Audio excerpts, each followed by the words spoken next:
What happened to Belle Delphine? She hasn't posted anywhere in months.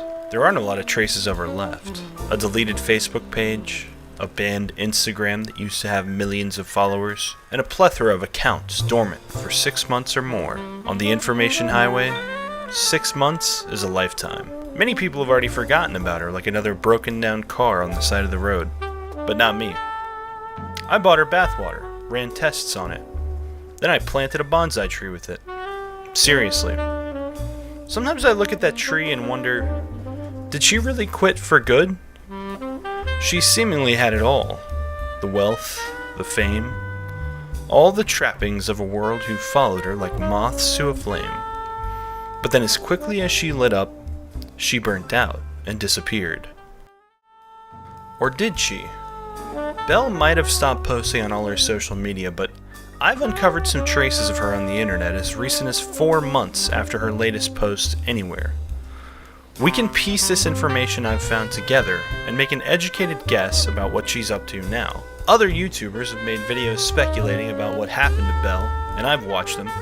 From what I've seen, nobody else has this information. And nobody as popular as Belle just goes away without a trace. To understand the internet's most famous femme fatale's fall from grace, we need to understand where she came from. Mary Belle Kirshner got her start posting cosplay photos on Facebook. Her page is gone now, but it must have been at least somewhat successful, since her first video on YouTube is a makeup tutorial for Facebook fans. This was posted in August of 2016, and is one of the only videos on the internet where she uses her normal voice. And she isn't in the Belle Delphine character that we all know. Fuck. So now that I've got this and I've brought it down below my lash line, I'm just going to fill it in now. But this video didn't light a spark immediately. In fact, she didn't pass 1,000 YouTube subscribers until over a year later. Then, in September of 2018, she made her first Instagram post. This is when everything started to click for Belle. What followed was a wild ride of cosplay photos, bizarre wardrobes, and lewd content. But it was more than just a dame playing dress-up. She was always eager to remind us that she wasn't like other girls. Usually when this phrase is uttered, it's little more than a vain attempt to stand out while actually going along with the flow of traffic. But with Belle, she never hesitated to pose with blood or raw meat, or praise the big man downstairs. It was an unspoken creed. She really wasn't like other girls. Now that her career was firing on all cylinders, she decided to expand. Success in one lane of the internet these days isn't enough to make it. Farming likes on pretty photos doesn't pay the bills, and Belle knew it. She was able to drive Instagram fans over to Patreon like a girl driving her dog to the vet. The dog doesn't know where all this is going, but it's just happy to be along for the ride. And ride they did. Just a month after posting her first photo on Instagram, Belle's Patreon was making $2,000 a month. After that, she hid the earning statistic, but the number of patrons continued to skyrocket. At its peak, her Patreon had over 4,400 people paying for content. That's a lot of sick puppies.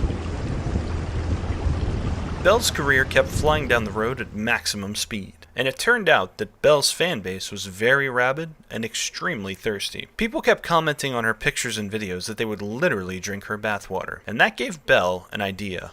Rise up, gamer boys. It's time to get your gamer girl bathwater.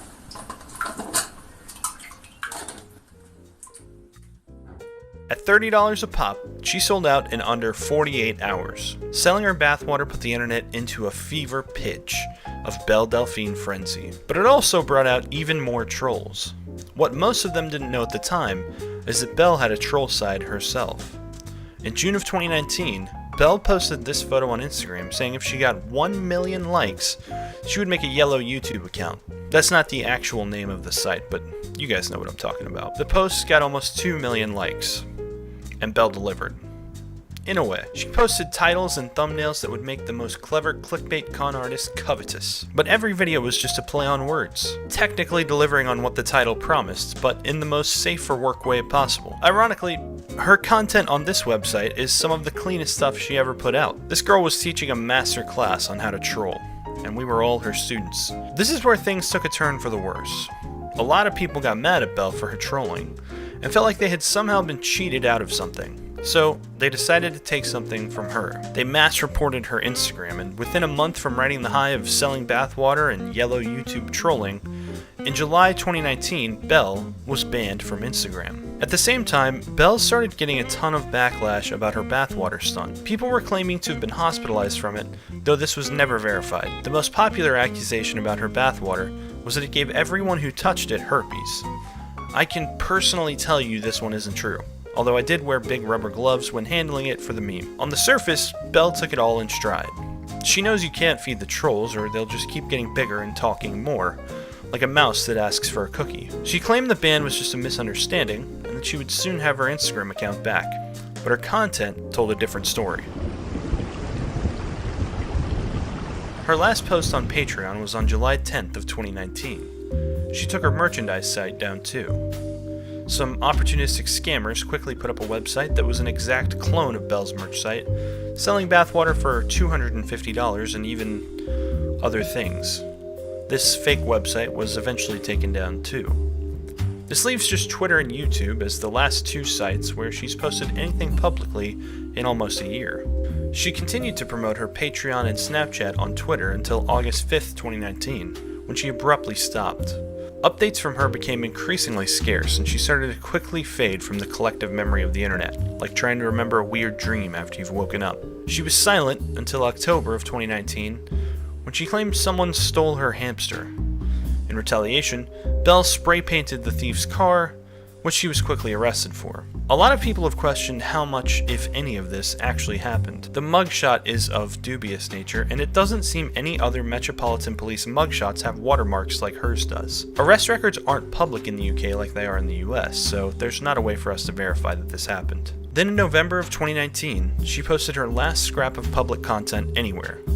A 12-minute video called How to Become Belle Delphine. This video is easily the most disturbing thing she's made. She plays with raw meat, knives, razor blades, blood, and makes references to having a broken heart, no father, being lonely, being afraid of becoming irrelevant, feeling like a mistake, being deeply unhappy, and even joking that she'll be dead by 30. The whole thing seems like a tongue-in-cheek cry for help, masked by gross-out antics.